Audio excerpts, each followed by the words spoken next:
This is Rumble, and I'm Michael Moore. Welcome, everybody. I hope everybody has had a decent few days in the midst of everything that's going on. I'm very happy to announce that our first Rumble film, Rumble Media, we are releasing a film by Jeff Gibbs, a film that I executive produced called Planet of the Humans. And it has, I don't know where the official line of viral is. If 3 million people watch it in 5 or 6 days, I kind of think that's probably it. I don't know. Whatever it's called, over 3 million people have now watched this film since we released it on Tuesday. And we're all pretty blown away, and we're so grateful to all of you who've taken the time to watch a very intense movie about where we are at with what we call climate change, but what is so much more in terms of how we've treated the planet, how it's affecting us, and what we need to do about it. And we're going to have another live stream Q&A and discussion with you later this week. I'll give you the date here in the next day or two. It'll probably be Thursday or Friday, but I'll let you know. And because we love to hear your feedback, we want to answer your questions. You could say that the third act of the movie is in your hands.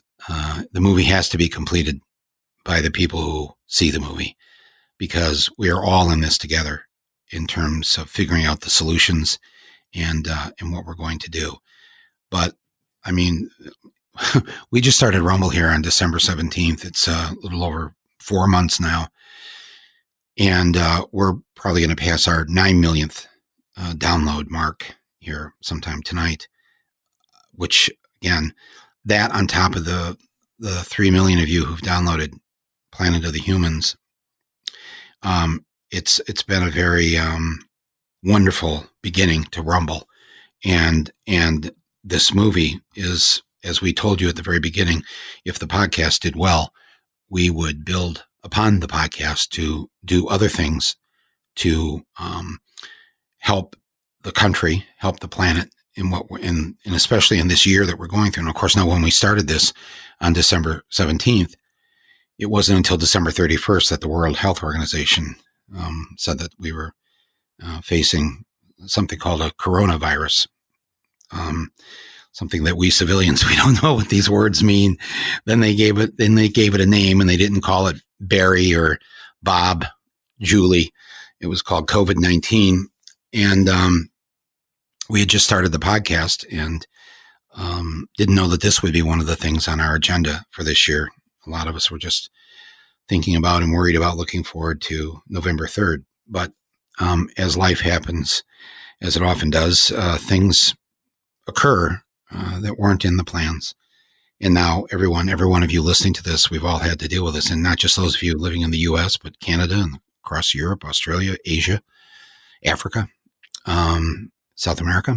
It's everywhere. So hang in there. My usual words of advice: I don't give you false hope. I try to push toward realistic hope, which means that we can beat anything, I hope, if we have the wherewithal and the will, and mostly the brains, the science, to do that. So that's what we continue to do. That and keeping our distance from each other and washing our hands. 20 seconds of soap and water, my friends, kills this virus. As I've said to you before, think of all the things in your life that you wish you could get rid of with just 20 seconds of soap and water. So this killer virus can be killed as simply as that, of keeping the hands washed, keeping them off the face, and just taking care of yourselves. Get some sleep. Walk around. Even if you're in the apartment, walk around the apartment. Get some fresh air. Open the windows and the doors, even if it's a little cold still. All those things. And keep your mental wits about you. Listen to me if that helps, or turn me off if it hurts. But I have things I'll be talking to you about in the coming days. I've continued to my journalism and my research as to what's really happening, the truths that we're being told, that we're not being told, or the half truths that we're being told. All of that I want to help clear up that for you. So we'll also take care of that in the coming days. But first and foremost, I'm very honored to have as my guest on today's podcast someone who I deeply admire, who is considered a hero, a savior. She'll reject all of these terms, but to the people who are from Flint, who either grew up there or who still live there, know her as the person who first made the public and the authorities aware that something was amiss, that there was lead in the blood of our children in Flint. And so she conducted her own study and discovered that what was wrong was indeed that, and that what was more than likely the cause of it was the authorities in the state of Michigan switching the people of Flint from drinking and using the clean water from Lake Huron, which is a glacial lake, 10,000-year-old pure glacial lake, pure in the sense, I mean, obviously all water in our world now is contaminated in some way, but science also has figured out a way to bring that water 70 miles from Lake Huron to the city of Flint. And then for reasons that I will get into with her in a few minutes, the people of Flint were no longer able to get the water from Lake Huron and were told to drink the water from the Flint River. And thus began what is now referred to as the Flint water crisis. It is 6 years old as of this week. This past Saturday was the sixth anniversary of this terrible tragedy. And but we have my guest to thank for making us aware of it. And not just that, but fighting for these kids and continuing to fight for these kids. I'm so grateful that she's with us here today. Please welcome to Rumble podcast here, Dr. Mona HannaAttisha. Dr. Mona, how are you?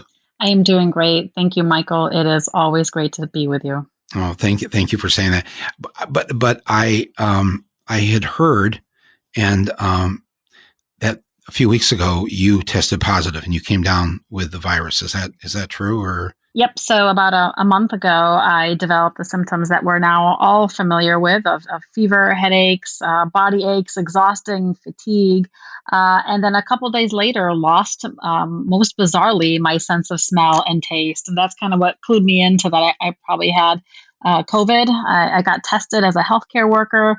And it came back positive. I was fortunate to have a mild course and have pretty much recovered, although I still can't smell or taste, which as an American is very difficult because we love spicy, flavorful food, but much, much better and back at work. Just it's interesting that you say that, the importance of the sense of smell. Because I was going to ask you, between taste and smell, which would you, if you had to lose one, which would you lose? And immediately I thought, well, smell I can do without because most of the stuff I'm smelling isn't very good. But but then of course, you mentioned the wonderful food that comes from your parents' world.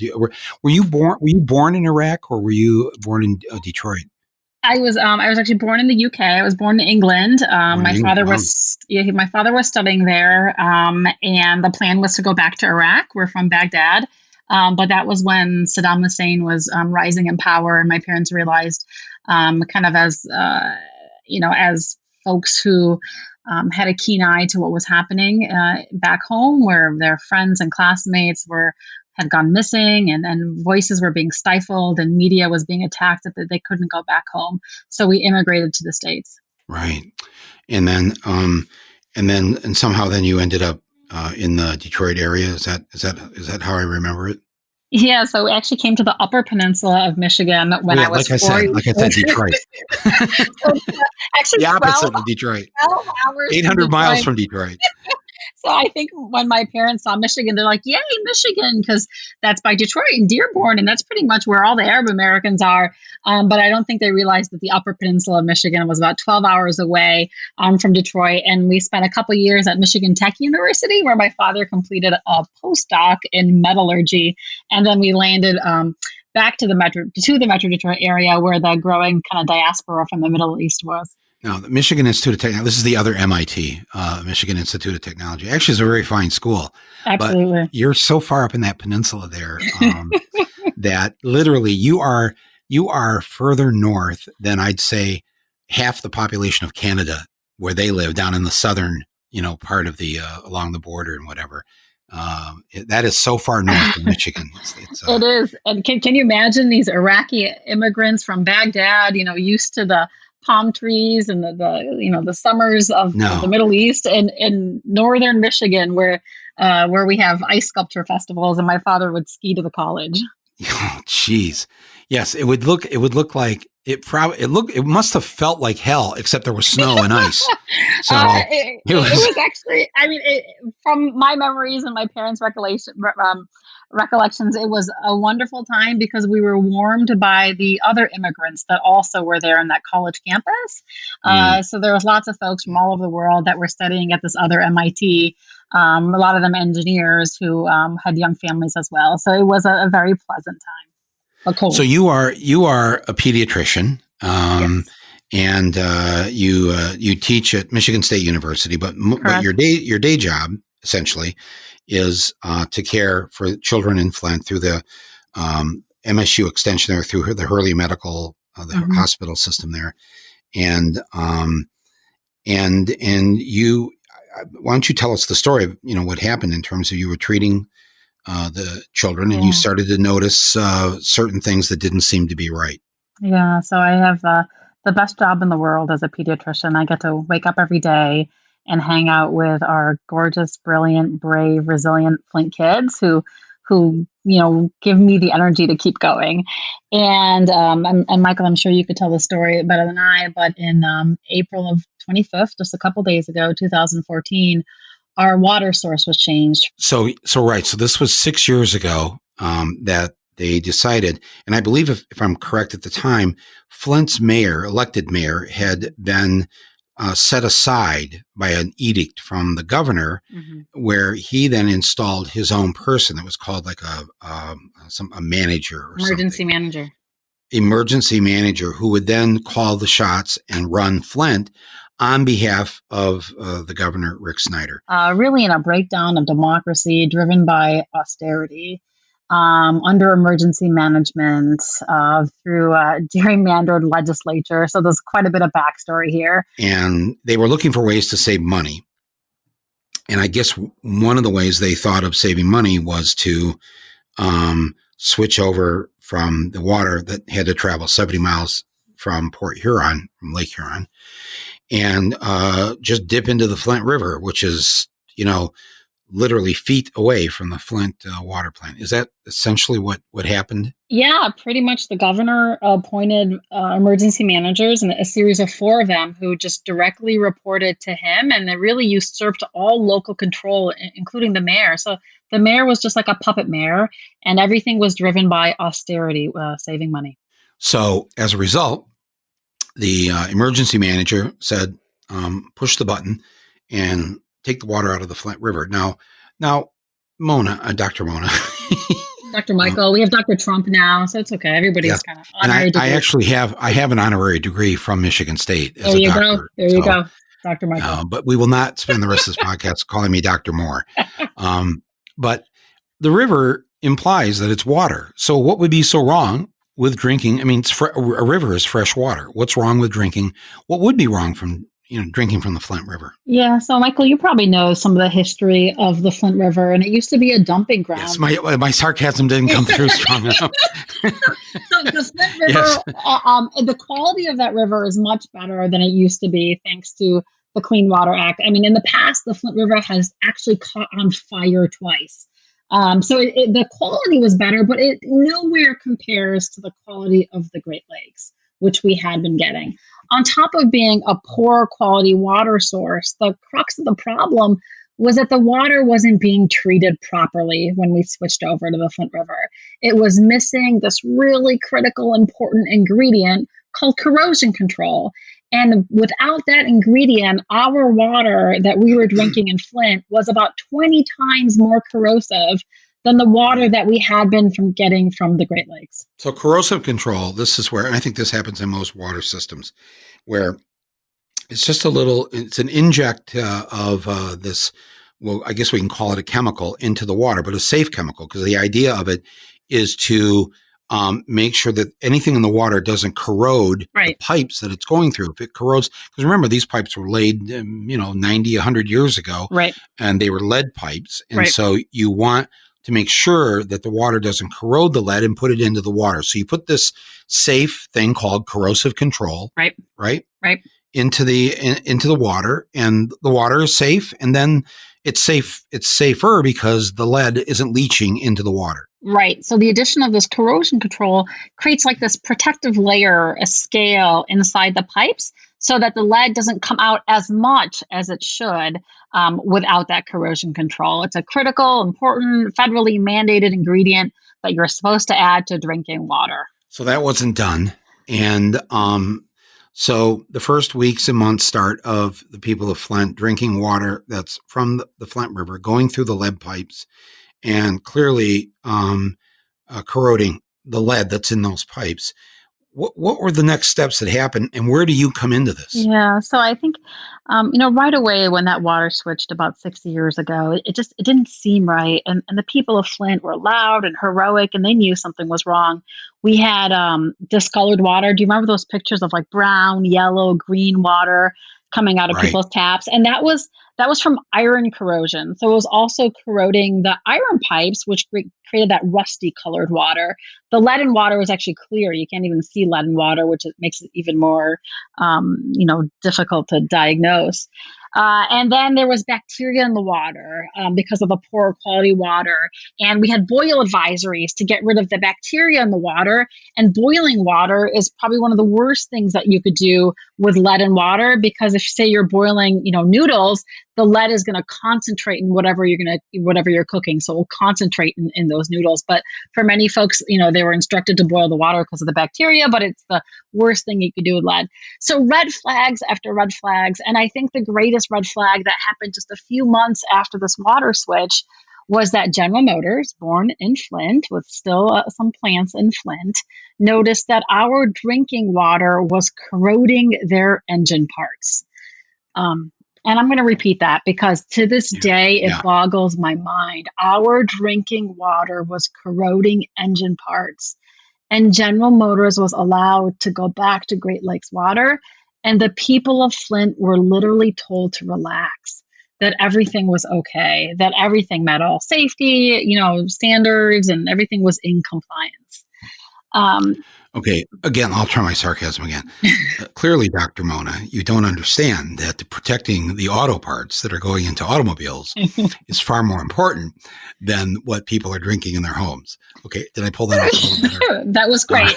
And I think that's very... I'm only laughing. I think you're only laughing because the anger that we feel inside that the company's auto parts were more precious, and that plant was hooked back up to the Lake Huron water, and the people continued to drink this water that didn't even meet the quality for a Buick. Yeah, no, how do we value corporate interests, corporate profits more than we value our most precious resource, which should be our children? So let this be, a symbolic example of what's so wrong with this country and why we continue to find ourselves in situations like this pandemic where we're not valuing our most vulnerable populations. Wow. Okay. Well, there you just dropped the $64,000 question right now.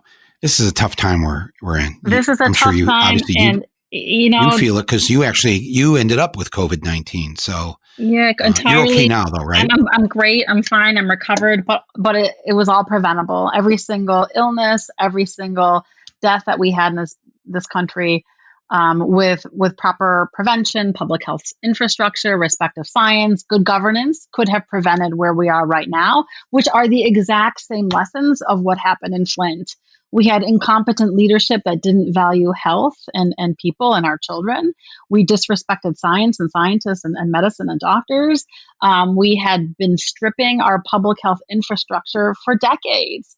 The exact same thing happened and will continue to happen if this pandemic does not give us the opportunity to look at what has been happening and provide us with really the political will to do better.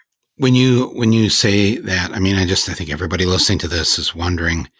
I mean, when you look now at Flint and this water emergency, it's like a big warning to what we didn't know would be ahead of us here. But when you talk about how our public health infrastructure has been debilitated by funding being ripped from it, from a whole bunch of I mean, would you get into that just for a minute here? Because you work in that system. So, I mean, when it comes to like this pandemic, and even when it comes to what happened in Flint, like it's easy to lay blame, for example, on one person. And in Flint, people want to lay blame on the former governor. And in this pandemic, folks want to lay blame on the president. And absolutely, they have a significant role to play in what happened. But we really have to look at the underlying villains of how we got to these spaces. And it's been a long-standing attack on science, a long-standing attack on public health. There have been so many interests, especially corporate interests, beginning from like the 1930s and before, from the lead industry to the sugar industry, to coal, to what have you, that has tried to cut and successfully cut public health regulations and cut budgets of the CDC at the federal level, but also at the state level, where they've attacked, for example, big government and all of these agencies and institutions that we need to keep us healthy and safe. So we have to really look back. We have to be students of history and recognize that the problem of today did not happen. This crisis we're in did not happen because of the last few months or so. It happened because of a long history where we've disrespected science, disinvested in public health because of, potential regulations, but also, created this widening gap of inequities where some people benefit and some people don't. So those are the lessons that we have to learn, not only from what happened in Flint, but they're absolutely applicable today. It's we haven't learned these lessons. No. This is just the sad truth of this. And I think most people listening to this, they know this story in Flint. They feel bad about it. So many people sent us cases of bottled water, which I tried to explain to people. Well, it was very generous and wonderful. The average American human uses up to 80 gallons of water a day. We don't realize how much water we use between flushing the toilet, the shower, brushing teeth, cooking, drinking, the pets, et cetera, et cetera. We use a lot of water. I just saw this, some spots, some PSA on TV that said just rinsing the dishes and trying to scrape the crud off our plates. Yeah. That a family uses up to 20 gallons a day just from rinsing. Yeah. So we use a lot of water, and I did the math once. I can't remember it now, but how many bottles of water we would need in Flint to take care of the 100,000 people that use 80 gallons a day. How many 16-ounce bottles? Now, the smart people listening to this have already done the math and they've got the answer. But it literally, I think, is in the millions. Yeah. And there's no amount of water you can send us in bottles to help us in that way. And having said that, thank you for everybody who sent water. Yeah. But I mean, what is the situation right now? I guess maybe that's what people would like to know, because I hear from everybody in Flint. And of course, I live up in Traverse City now. So I live up in the northern woods of Michigan, so to speak. And when I'm working, I'm usually in New York, and which is where I am now. I got I don't want to say stuck here. I'm glad to be here in this apartment, but I've been inside this is day number 50. Oh my God. Today is day number 50. Oh my God. All right. So you get the gist of this. Yeah. It's 50 days inside, and yet I still sound somewhat sane, but the jury will be out on that for a while. Yeah. But seriously though, I'm worried about, because I hear, especially now, people in Flint to go through this pandemic after what they've been through with the water. Yeah. With 6 years, with this starting out before you even discovered it, and then after you discovered it and trying to get people to listen, the governor we now know found out about this sooner than we knew that he knew, and his chief of staff knew. His chief of staff definitely knew. that I mean, there was a report last week. I don't know where it was, but it was like amazing that more information has come out now about how much the governor knew. Yeah. So these kids, especially kids, but everybody drank. Any lead in the water is bad for everybody. You made that very clear to all of us. No safe level. Right? No safe level of lead. That is what you said for a long time. And you wrote this beautiful book with the eyes can't see. It had a subhead too about hope or something. I'm going to get to the hope. You know I'm going to get to the hope. I know, but after 50 days in the apartment here, I can't hardly say the word hope. But it's a beautiful book. And people, if you haven't read it, What the Eyes Don't See by Dr. Mona HannaAttisha. The New York Times at the end of the year, last year in December, listed it as one of their best books of the year. To make the Times list of best books of the year, very few books make that list. And congratulations for that. Thank you. Not only because of the history and the journalism that's in it, but the poetry of your writing is very moving, very touching. It's such to read the book right now in what we're living in is just it's so powerful. But you state throughout that there is no safe level of lead, and especially for children 6 years and younger, if they ingest lead, it causes. I'm just quoting you essentially permanent brain damage. I mean, permanent means permanent, as in that we don't have. It's not a pill the kids can take, and then suddenly the lead damage is gone. Can you just explain what that means in terms of, because these kids now, this is 6 years later. So the ones that were 5 or 6 at the time are now 12. The ones that were being born as babies were being bathed in this water. It's just so awful. Yeah. So let me kind of share where Flint is right now. So we have 6-year-olds who are scared of the water. They've never had tap water, from their homes. And as much as the story of Flint is the story of a crime committed with absolute indifference against our most vulnerable populations, and especially our children, it is also this amazing story of how kind of unexpected ragtag people came together and refused to accept the status quo. And here's where I'm going to get to my hope piece. And I'm a big fan of hope, and I want this Flint story to really serve as a lesson of how we don't have to accept what's happening to us, how we don't have to, accept that the government says our water is safe and we've invested enough in public health and that these disparities are okay.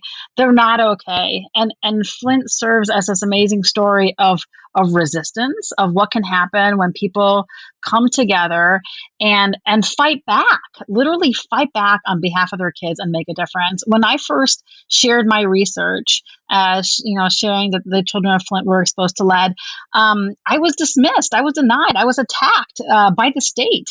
And it was hard, as any whistleblower will tell you who's tried to speak truth to power. It was hard.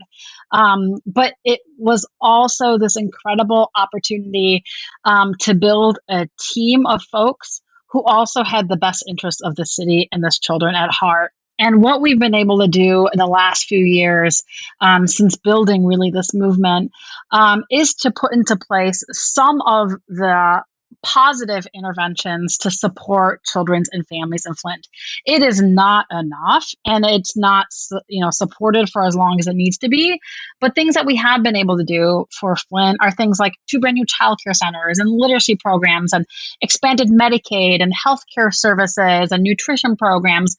All of these really critical things, which are common sense, which are things that kids in Flint needed decades ago, but things that kids need all over this country. And we've been able to shine a light on those issues. So we're doing good things for the kids. It's time limited. What keeps me up at night is the ability to sustain this work. For example, our Flint registry, the funding is set to expire next year, but this is not work that can end, especially on behalf of these kids. Our water is still not safe to drink. We still cannot turn on the tap and have a glass of water without a filter in place or using bottled water. And that's because our pipes are being replaced. So for the 18 months that we were on this Flint River water that wasn't being treated properly, it ate up our pipes. When the EPA finally came in, they said that we were drinking through a lead painted straw, where it was literally like chips of lead scale were coming off our pipes and into our drinking water. So those pipes were damaged and need to be replaced. That replacement process has been on hold because of obviously the pandemic, but it should be done within a few months. It's supposed to be done in 2020, and then Flint will be only the third city in the country that has replaced their lead pipes. But now many more cities are following. So kind of where we are right now is we're still on precautions. We've done a lot for kids. The story of Flint can even come off as a playbook on how to create change in your communities. But it's a long road ahead that needs ongoing support. Sorry about the sirens here. We're in New York City. That's and today, it's like this all day long. And I don't mean like back in the old days. I mean all day long right now, in spite of what they say that there's, less and less hospitalizations every day, and yet there's still 1,000 a day.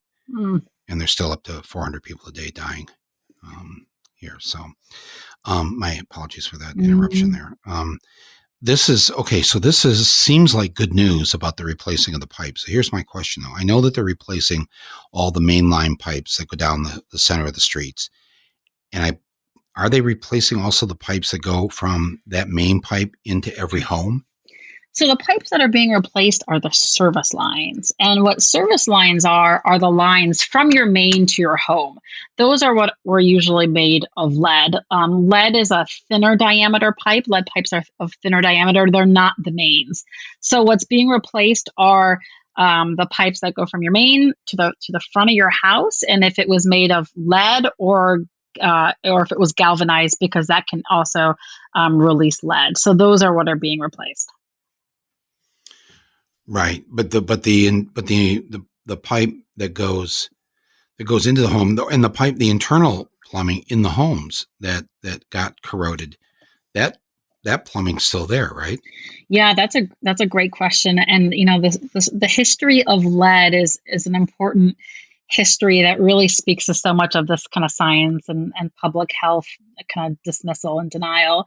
So the lead industry was absolutely evil. And as a nation, we were very late to restrict the use of lead in our plumbing, in our paint, and our gasoline. The story of lead and gasoline by General Motors is mind-boggling and really includes some heroes, including one of my favorite public health doctors, Alice Hamilton, who went after General Motors and Charles Kettering with all her might to try to restrict the use of lead in gasoline. But General Motors at that time called it a gift from God, and that there was no alternative to putting lead in gasoline. And she said, this is going to be a public health disaster. But she was ridiculed and dismissed, and lead was allowed in gasoline in the 1920s. And it was with that same vengeance that the lead industry, and they kind of came together as a lead industry association, fought public health, instilled doubt in science, went after scientists and parents who knew of lead's dangers. So it wasn't until 1986 did we restrict the use of lead in our service lines.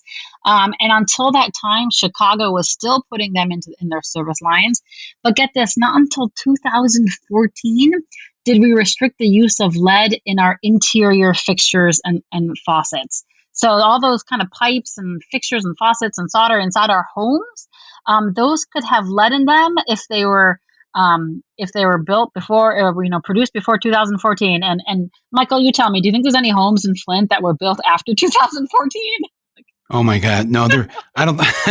I don't think there's. I don't know when the last new house was built in Flint, but I'm sure it had a black and white television. Yeah, so most of our plumbing has lead in it, and that means most of our plumbing in our nation has lead in it.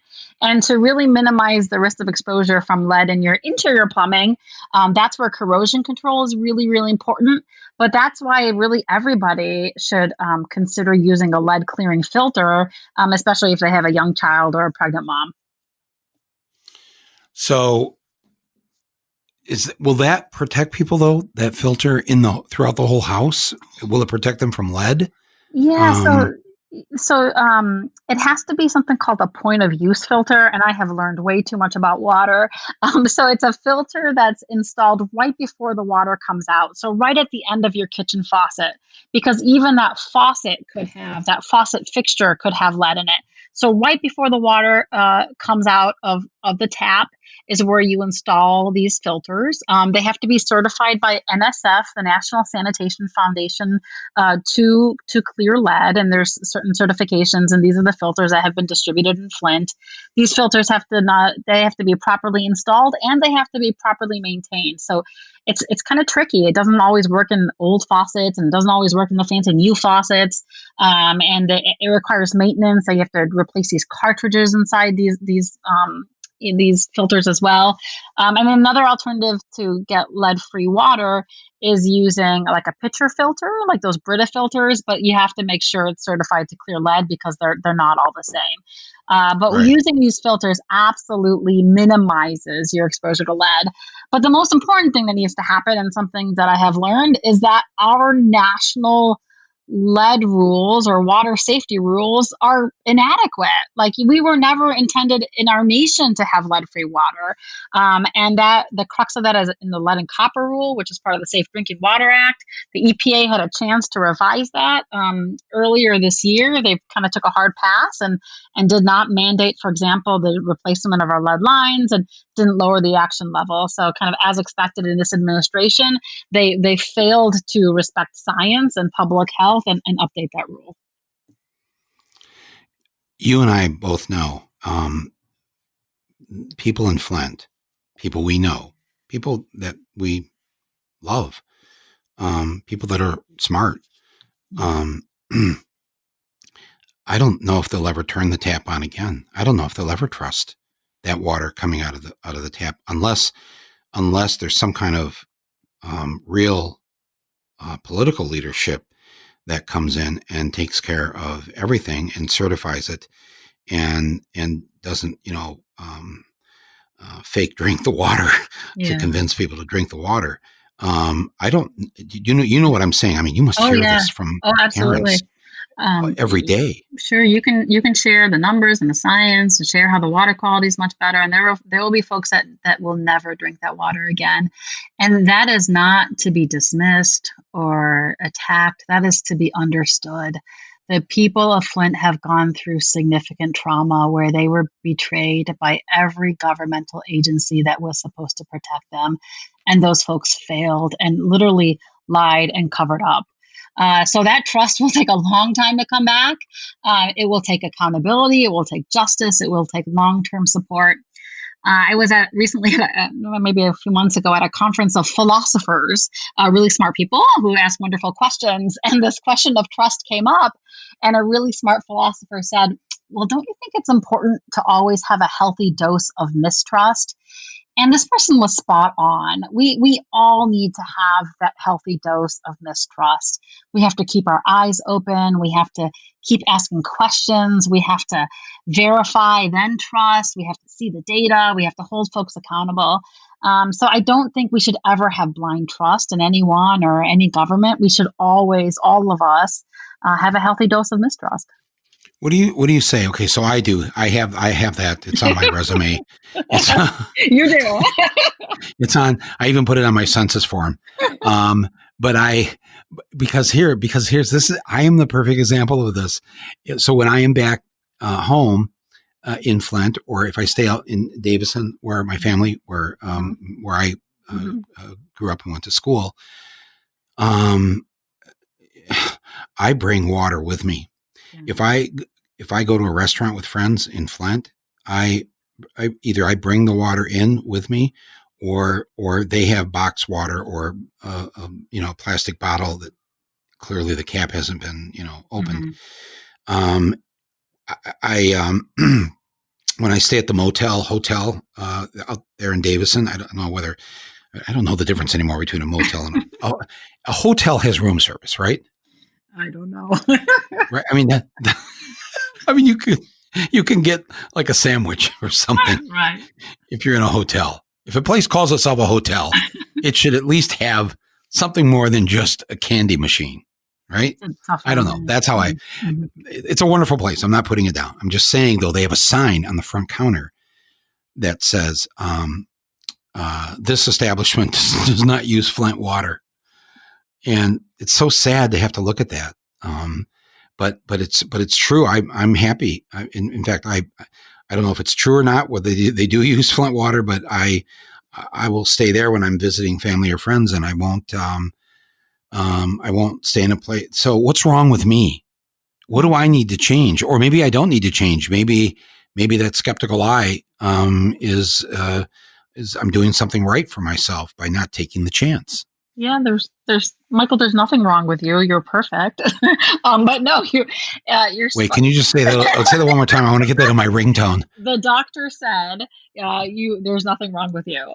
No, I mean, we should all be more like that. We should all be more cautious. In medicine and public health, we are governed by something called the precautionary principle, which is all about prevention and erring on the side of caution, of being proactive rather than reactive.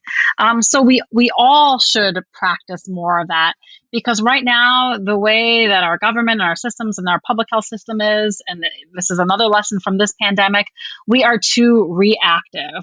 We assume, for example, in public health that chemicals and explosions and toxins and all these things are safe before proving them dangerous. This actually all started with Charles Kettering and leading gasoline.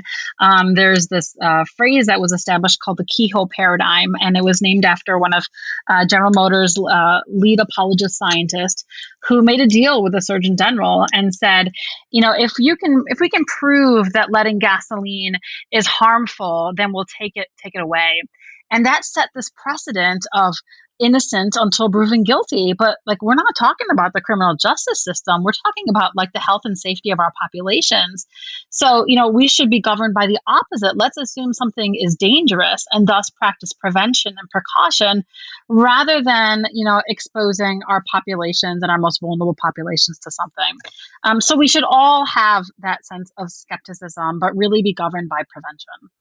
And you believe that if the people of Michigan, the people of Flint had been told earlier that we could have prevented a lot of this, and in fact, had real scientists had any say as to whether or not to switch from Lake Huron to the Flint River, it could have been prevented even right back at the very beginning of this problem. Oh, there's so many points where this never should have happened. It never should have gotten to the point where a doctor had to do research to prove that there was more lead in the blood of children. That was too late. It should have ended when we knew there was lead in the water, and we knew that, and those scientists were being dismissed. Should have ended when that first mom raised a jug of brown water and said, there's something wrong with my child. It should have ended when we knew that this water was corroding engine parts at a General Motors plant. But it never should have started. We never should have been under emergency management. We never should have lost democracy. But really, you can rewind even further, and the history of Flint. We never should have had, the effects of capitalism and disinvestment and greed and white flight and all these other things that shattered our tax base, that put cuts into, all of our infrastructure systems, from public health to policing to, the list goes on. So there's a lot of, points that we can rewind to that would have prevented where we are today. Mona, I grew up there in Flint and Davison and Genesee County there. And it was the best place to grow up. It was a black and white city. Yeah. We elected the first black mayor in the country with when the city was still majority white. Yeah. The UAW and its anti-racist platform and policies that very early on, 50, 60 years ago, said that we're going to go out on strike if you keep making the African-American or the black workers work down in the foundry, in the hole, where it's very hard work and the air quality is awful and all this, and that those jobs had to be rotated and white people had to work there too. And it was, and black workers work up in the upper levels away from this. Instead of course, they just should have fixed the whole damn thing so nobody would get sick. But I'm just saying that I grew up in a working class paradise in that sense. That you, even if you didn't have a post-secondary education, you made enough money to have a good living, to send the kids to college. You had a 4-week paid vacation.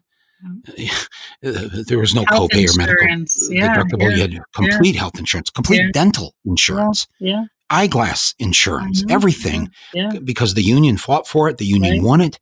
And General Motors was still the most wealthiest. He was the wealthiest corporation on the planet, and paid workers far more than a living wage. All those benefits, all that vacation time, essentially what we call the European system today, we had in Flint. It was the American dream. Not only was Flint the birthplace of cars, it was the birthplace of prosperity in this country. And that's why this story is so important to be based in Flint, because Flint is the place of extremes, like literally where greed met solidarity, where bigotry met fairness, and where the struggle for equality has played out in our nation, and that started all in Flint. Yeah, I'm not saying it was perfect, but the progressive ideas. Yeah. And nobody even used the word. Flint was not like Ann Arbor. It wasn't like nobody thought that you were left or right or progressive or whatever. It was just the right thing to do. It was the right thing to do, to how we treated each other, how we would treat ourselves. And the corporation would have to pay taxes for that, to fund that. And the corporation, I mean, they didn't like it, but they paid it, and they still made billions of dollars in profits. And everything was fine until it wasn't. And it's when we let our guard down, when we stopped having that critical eye, when somehow, and then sadly at the time, back in the 80s, the unions became culpable in this and going along with the company and working together. And you don't ever want to, the sheep does not want to work with the wolf. Let me just put it that way. The wolf is up to no good. And while General Motors provided these jobs and did this and that and whatever, they did so, they had to do it with a social responsibility to the people that were making them their profits. So it was, I'd asked you this before. I think, when you were in my last film, Fahrenheit 11/9, and you were talking about how you were raised when your family finally made it down from the Upper Peninsula to the Detroit area, and that your parents, I mean, you had these discussions at the dinner table in terms of what's fair, what's right, how we're to treat each other. The book I wrote, people thought it was just going to be a Flint book. And then when people start reading it, they're like, this is like a memoir. This is a story about this person who was an immigrant here. And there's all these family stories. So it's absolutely an open book. To understand kind of like how I ended up in Flint and why I do what I do and why I have this amazing privilege to serve children in Flint as a pediatrician. That background is really critically important, because that's kind of what shaped me. And it's through this immigrant lens. And I never even anticipated when I wrote this book how important it would be to share an immigrant story. This was before we were talking about walls and bans and being, Iraqi. Iraq was on the first Muslim ban list. We're actually not Muslim. We're Christians. We're Chaldeans from Iraq, which is this very small minority. My parents instilled in me through this very immigrant lens to be acutely aware of what injustice can be. We were fortunate to immigrate to this country, but we were always attuned to what was happening back home and attuned to kind of what injustices could be. I clearly remember my father, when I was about 10 or 11, going into his office, and he had kind of throughout his desk, magazines and newspaper subscriptions from like Amnesty International and Human Rights Watch, trying to find any information about what was happening back home in Iraq. And he showed me a picture from the massacre at Halabja, which was when Saddam Hussein poisoned an entire city of Kurds.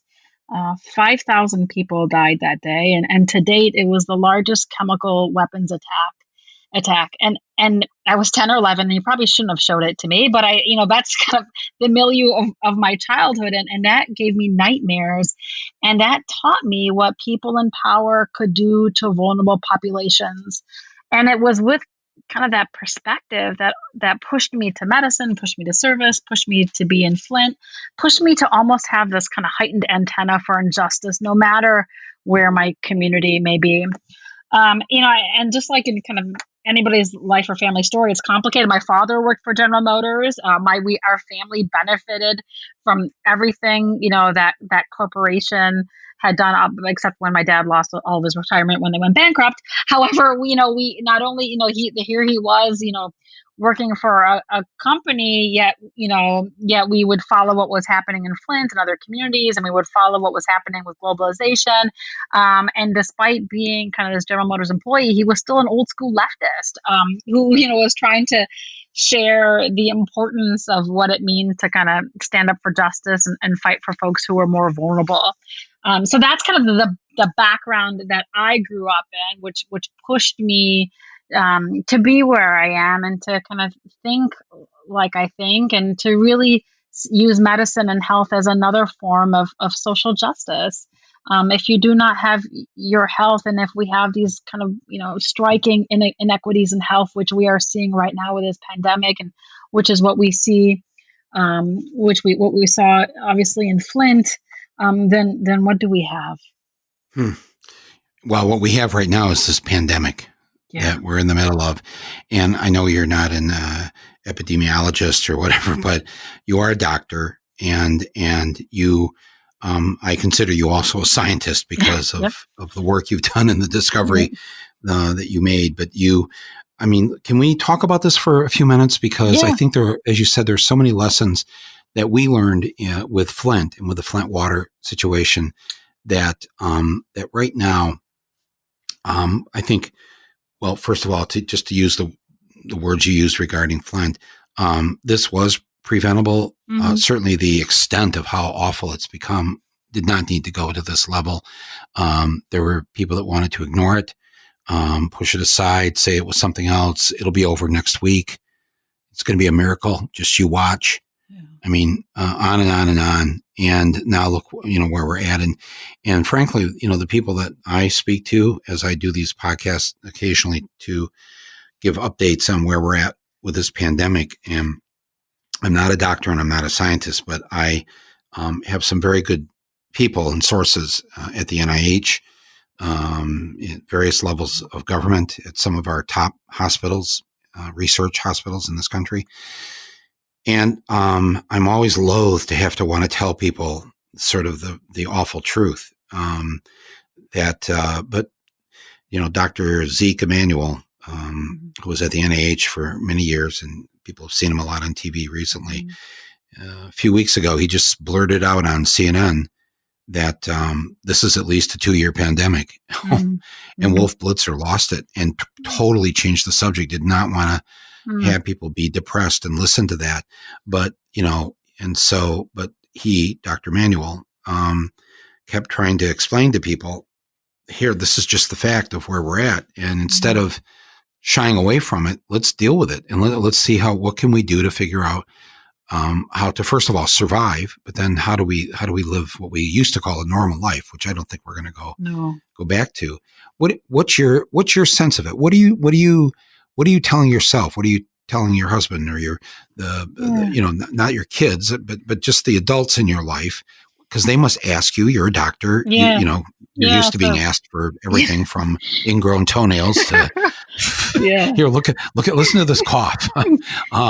But I, because I so respect you, I would love to hear the honest truth now. This is not Dr. Hopeful, Hanna-Attisha. I already assume you're hopeful. So, but I think sometimes that ignorance is dangerous, and I'd rather you just tell me, give me the worst shot of it, and then I, with my brain and everybody else, we can start to figure out how we're going to do it. We're not going to go into a panic. I'm not going to raid my neighbor's apartment here for more toilet paper. I'm going to You're be just gonna, okay. yeah, But you're gonna I install a need the bidet. truth. Yeah. So Oh, give us some truth. yeah. So, I mean, I will share what I know, what I have read, what I have been able to digest. And I'm a And your pediatrician. instinct. And my instinct. And I'm also trained in public health. So I've had those courses in epidemiology and biostats and all these different things. So it is kind of a different lens that I think most doctors is kind of being able to see what's happening at the population, which is the beauty of having that public health background. We're in this for the long term. There will never be, at least not in the near future, a back to baseline. There's not a simple switch that we can turn on to go back to how it used to be. Where I hope that we all wear masks for a very long time in public places. I think we're going to have to limit all events with a lot of people. We're going to have to significantly ramp up testing to make sure that it is to see what the prevalence of this disease is in our populations. We don't even know that yet because our testing has been so inadequate. We have to put robust investment into tracing, contact tracing, to find the folks who are positive and to find all the folks that they came into contact with, and then isolate those folks. So it's this kind of 3-step test, trace, isolate that needs to ramp up throughout this nation. And I don't think it's gone well anywhere yet in this country. And we can't use the crux of, it's impossible to do this. We can't just shrug our shoulders and say, we can't do this, because there have been so many countries that have crushed this virus. I mean, look at New Zealand, look at South Korea, look at all these countries that have not only flattened the curve, but I think New Zealand has now called that they were able to eliminate this virus. It's gone under the curve. So we can't say that this is impossible. This is possible with proper investment, with leading with science, and with, once again, being proactive rather than how we are often as reactive. We have to, the number one focus in all of this has to be about people and our populations, not the economy and corporate profits. And, if anywhere knows that, Flint knows that, because, it was dollars that ran our decisions. It wasn't what's best for people. That is a crux of public health. So when you say we're in this for the long term or the long haul, when you talk about the masks and the gloves and the social distancing and all that, you're not talking about to the end of June. No, this is months, if not years.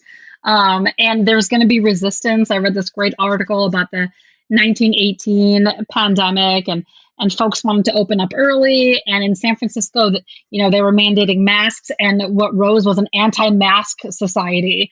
Folks were resisting the use of masks, and then they had more deaths. So we have to, once again, kind of learn from our history and respect the science and be governed by prevention and precaution. Right. So I have these 2 nonprofit movie theaters up in Traverse City. They're in Michigan.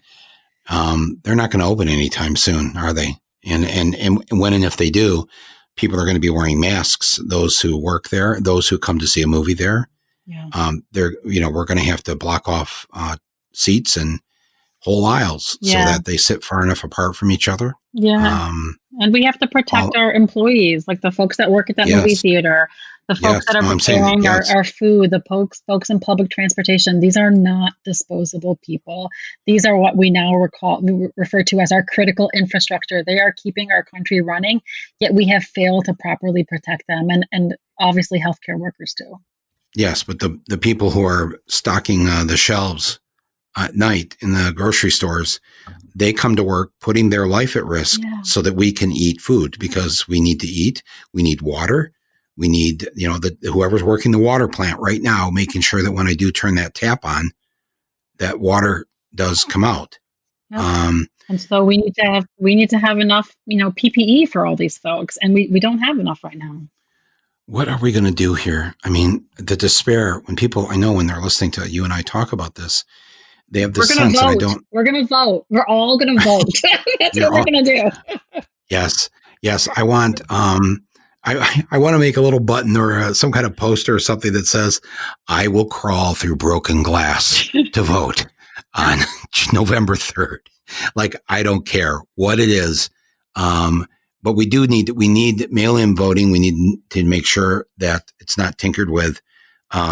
We need, but seeing people line up there in Wisconsin a couple of weeks ago. Wow. Yeah. Because once again, this could have been prevented with good governance, with competent leadership that value the lives of our most vulnerable. So, when it gets down to it, we need to vote. Yeah. But voting is in November, and you and I are talking now at the end of April. Yeah. Well, that's a long time to wait. And then the inauguration is until January. Yeah. And we have to not just vote for the president, we have to vote for the Senate. If the Senate remains the hurdle, if it remains in the hands of one party, we can't get anything done for 4 years. This is, oh, geez. We have to, then things we can do now is contribute to campaigns, volunteer on, campaigns and issue-oriented advocacy organizations. There's a lot that we can do. We can write letters. We can hold folks accountable. There's a lot of bills. I think Monday they're going to have another vote in the House. There's a lot that we can do to be civically engaged, to raise our voices, to ensure that what is being done is what's best for people in public health. Right. From what you know of this virus, I made a joke earlier about we can kill it with 20 seconds of soap and water. Yeah. Or we could all drink bleach. Just kidding. I didn't say that. Do not drink bleach. No. Yes. I know in Michigan we're close to Canada, so satire and the ironic statement, they understand. It's because they have more of a British, Irish sense of humor. In my pediatric visits, that's what we share with toddlers, because 2-year-olds sometimes get into things and do things like drink bleach. So it's common recommendations that we make in our process for toddlers. When you heard this individual say that, and he wasn't joking, and he said later it was he was being sarcastic. He wasn't sarcastic. He was actually turning and looking to his doctors to verify. He wanted them to back him up that a bit of disinfectant in our bodies might help. That day when that happened last week, as a doctor, I'm just curious, which was it, your left or right brain that exploded? Both. As a doctor, I have literally raised my hand and taken an oath to protect patients entrusted in my care. No matter how that needs to happen, be it through individual care or speaking up about a poisoning in your city, that is an oath that I have taken. And for the other doctor that was in that room, I don't know how she stayed silent because that is against the oath that we have taken. You need to protect people, and his words hurt people. There was an uptick in calls to the poison control because of his words. Yeah, Dr. Burks did look sick when he said it. It's an awful look on her face. Yeah. And, but you're right. This is the time for all Americans to be brave, to take a stand, to give of their time, because this won't go. What I try to say to people is the virus is it's part of the planet. It's part of life. Yeah. We have viruses on this planet. We have bacteria. Yeah. These are things. And over the years, I love the end of H.G. Wells's War of the Worlds, when the alien invaders, the whatever they are, the machines, they just die on their own because they didn't have the benefit of millions of years of evolution, and for humans, tens of thousands of years of building up immunities. Mm-hmm. And the invaders, the aliens, had no immune system to the bacteria and viruses of planet Earth. Mm-hmm. Whereas, you know this. We have, I don't know how many millions of microbes and things inside of us every day that our immune system is going pow, pow, pow, pow, pow, and keeping us alive. Yep. It's an amazing system, the human body. And so, I just, when your brother-in-law calls or a cousin and says, tell me, what else do I need to do besides the social distancing, the washing of the hands? What other little pieces of advice do you give them to stay healthy right now? Sure. And you touched on a lot of this earlier in your intro. Take care of yourself. This has been a really anxiety and stressful time for everybody. So make sure that kind of your mental health is okay. Ask for help. There's a lot of resources out there. If you're stressed out, and if you need to talk to somebody, that needs to be recognized. Stay home, physically distance, wear a mask, wash your hands. Many states have kind of volunteer opportunities. So check those out. You can make, cloth masks at home, or you can make phone calls for seniors who might be isolated. I think a cure for a lot of the loneliness and isolation that a lot of us feel is treated when we reach out and make connections with people. So I don't really like the word social distancing. I like physical distancing, but we need to stay socially connected because that's what binds us. And I hope that kind of as we are all in the midst of this really physically isolating experience, that we really have this opportunity to reflect and realize how connected we are. Like, we are so connected. Yeah, obviously, like, we can't see and touch each other right now, but if this teaches us anything, it is how connected we are and how connected we need to be. So you know this just as a pediatrician. I mean, all the studies that have been done long ago that show that if babies aren't touched, if children are not held, that the effect, that the long-term, lifelong effect that this has on them. But what is it doing to adults who are not able to be with other? We are social creatures, and we're not able to be with other people. We are not able to touch or to hold, to have that intimacy. Personally, so having recovered now from coronavirus, the hardest part of my sickness, which thankfully was mild, was not being able to touch my children. I am a hugger. I am a kisser. Like, I tuck them in at night. We snuggle. That's treatment for me. That's therapeutic for them. And not to be able to do that for a couple of weeks was really, really hard.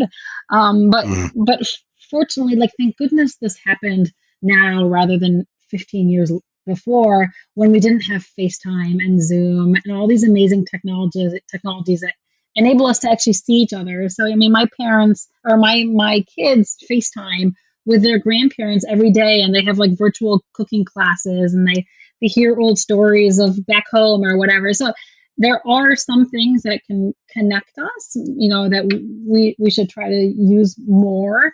But I'm hopeful that if we do respect science and if we follow all these recommendations, the more that we do now in terms of the kind of the distancing, the quicker it is going to be that we can go back to a new normal, not the same as it was, but at least kind of hugging our grandparents again. Right, but it won't be this summer. No, it won't be this summer. It won't be this summer. No. But this will end, right? This will end, and it will also end if we have an effective vaccine.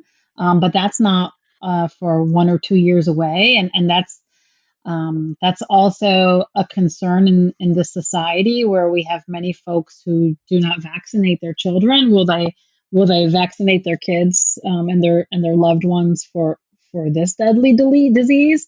There's been quite a few positive kind of silver linings of this pandemic, and I think one is that finally, younger generations are seeing what a bad disease could be.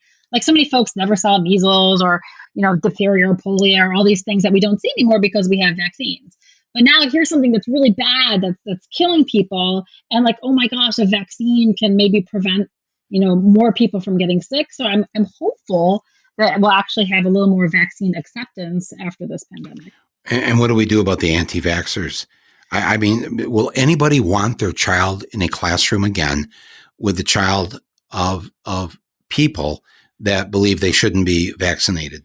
Yeah, it's What do we? I mean, I don't mean to open up a can of worms. Yeah, I know. Your county, where Traverse County and Traverse City has one of the highest rates of vaccine refusal. And they had a recent outbreak of whooping cough, of pertussis, because of that.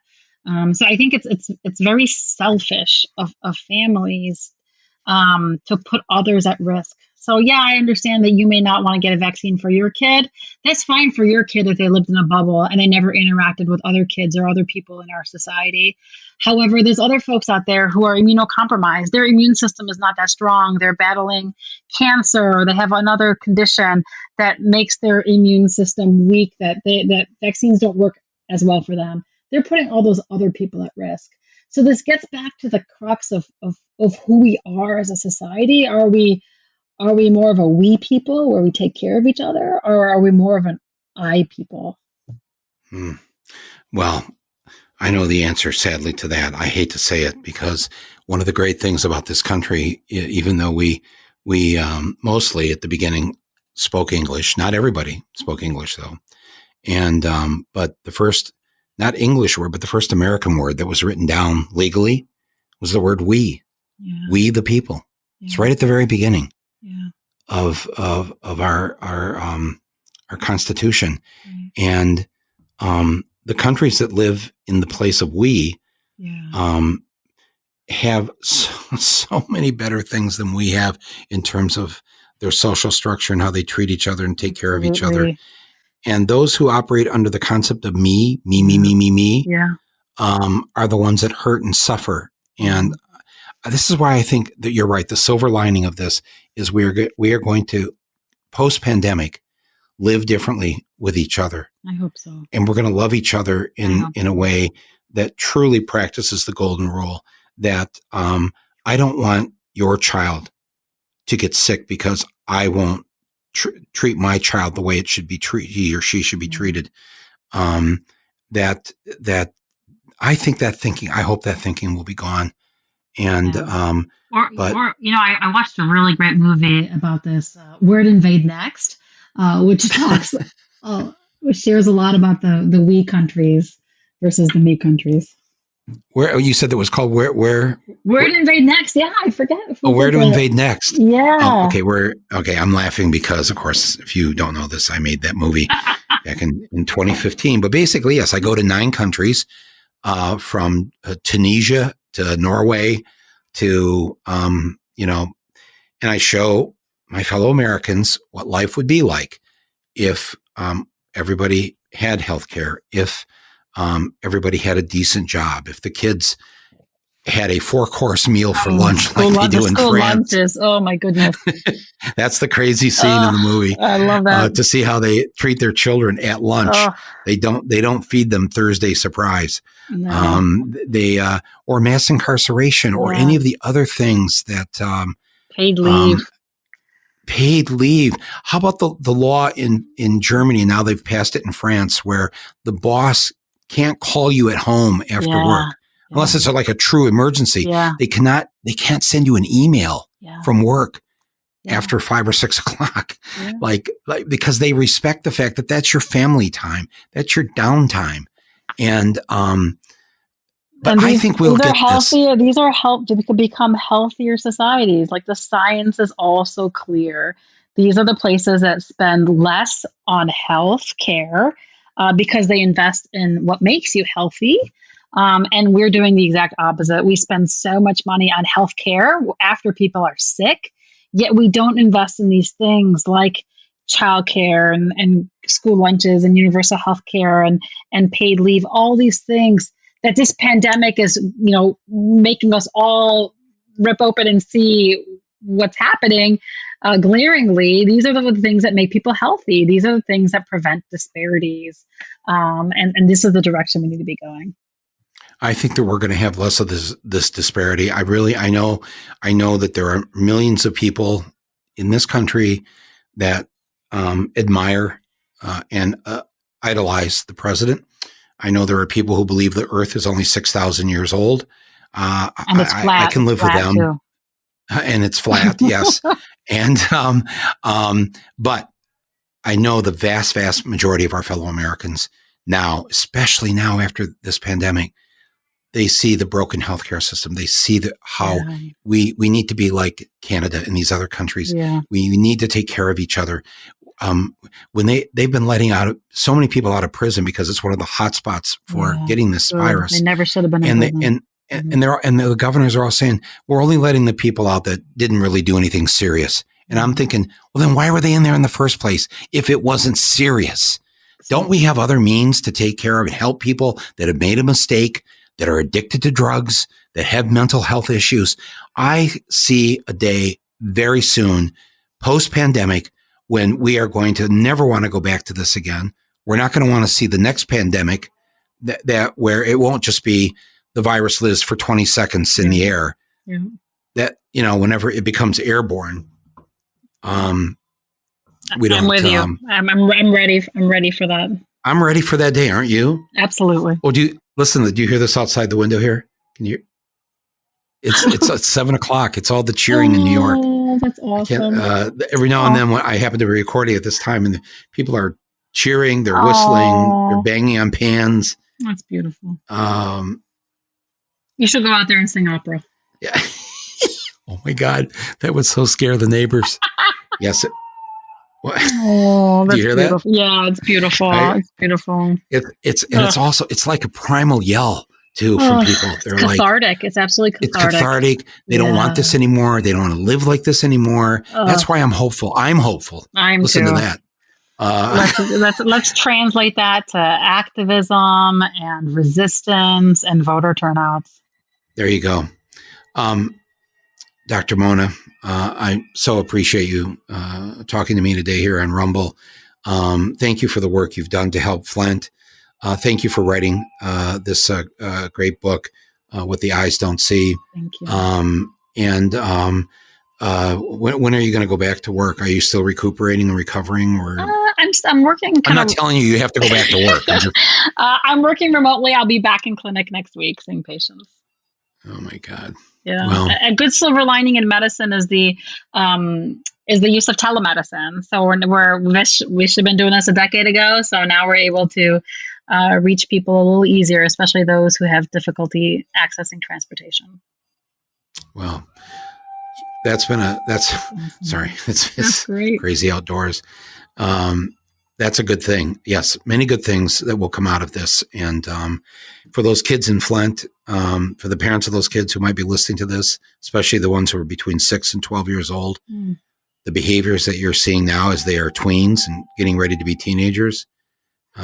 You've spoken about this before. It's hard. It's hard on any of us, especially from there. But I think you have felt the empathy of the world on this. And so heartwarming. Thanks to all that have contributed to the various funds in Flint, because these kids are going to need help. Yep. They won't be able to get rid of what the lead did to the permanent damage to their brains, but there are treatments and ways and therapies that you and others have developed. And maybe we should close by telling people where, if they wanted to contribute to help. Thank you. The kids in Flint. So we created the Flint Kids Fund, flintkids.org. We've been able to raise about $20 million, which speaks volumes to the generosity of this nation.